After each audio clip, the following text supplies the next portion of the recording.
Salut, c'est Trado, content de vous retrouver pour l'analyse technique de Eramet qui m'a été demandée de très nombreuses fois. Et nous allons commencer par les mises en garde habituelles, hein. Il ne s'agit que d'une analyse technique qui ne tient pas compte du tout des fondamentaux qui néanmoins doivent être pris en considération en priorité. L'analyse technique n'est là que pour donner des points d'entrée et de sortie pertinents et elle ne doit pas se substituer à l'analyse des fondamentaux. Alors voilà ce que donne l'analyse des ramettes.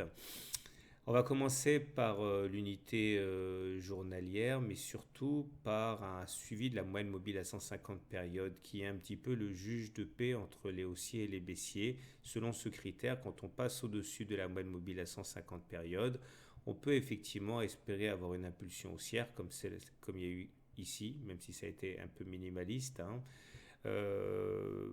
Quand on passe en dessous, eh bien c'est l'inverse, on a du mal à repasser au-dessus et on connaît une grande vulnérabilité. Comme vous pouvez le voir, là, on n'est plus très loin maintenant de cette moyenne mobile à 150 périodes et si on arrivait à se hisser au-dessus, ce serait de très bon augure pour la suite et quand on regarde l'Ishimoku, eh bien on a des raisons d'espérer, voilà pourquoi.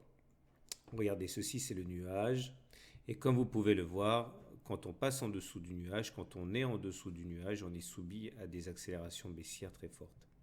Là, depuis une quinzaine de séances, une dizaine de séances, on a réussi à se hisser au-dessus du nuage.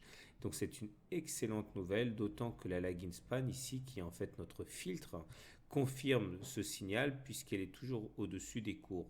Quand la lagging span est au-dessus des cours et que les prix sont au-dessus du nuage, on est dans une situation qui est très favorable aux haussiers. Malheureusement, le problème, c'est que nous avons la Tenkan ici qui nous empêche de passer pour l'instant. Si on arrivait à passer au-dessus de la Tenkan, eh bien, on pourrait effectivement avoir les coups des franges pour aller plus haut. À noter également le rôle de la lagging span, encore une fois, qui, elle, n'est pas passée au-dessus du nuage. Elle n'a pas encore confirmé ce signal.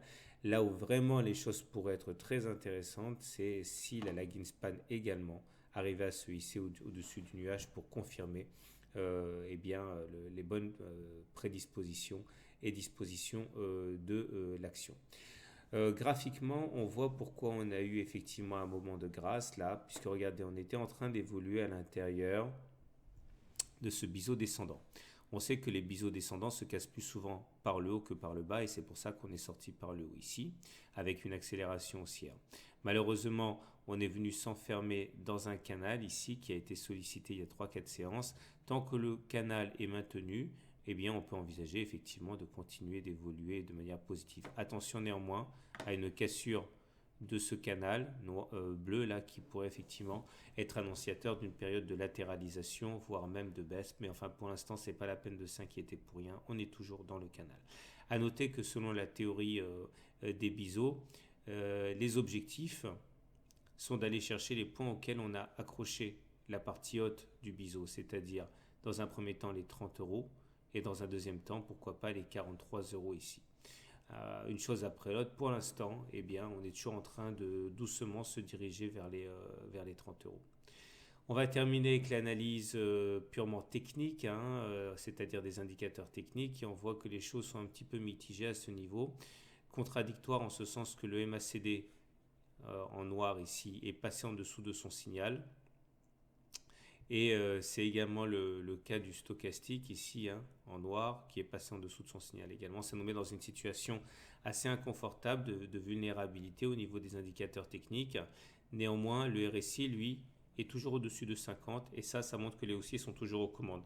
Donc on ne va pas trop accorder d'importance aux indicateurs techniques car ils envoient des signaux assez divergents. Donc clairement, voilà où on en est.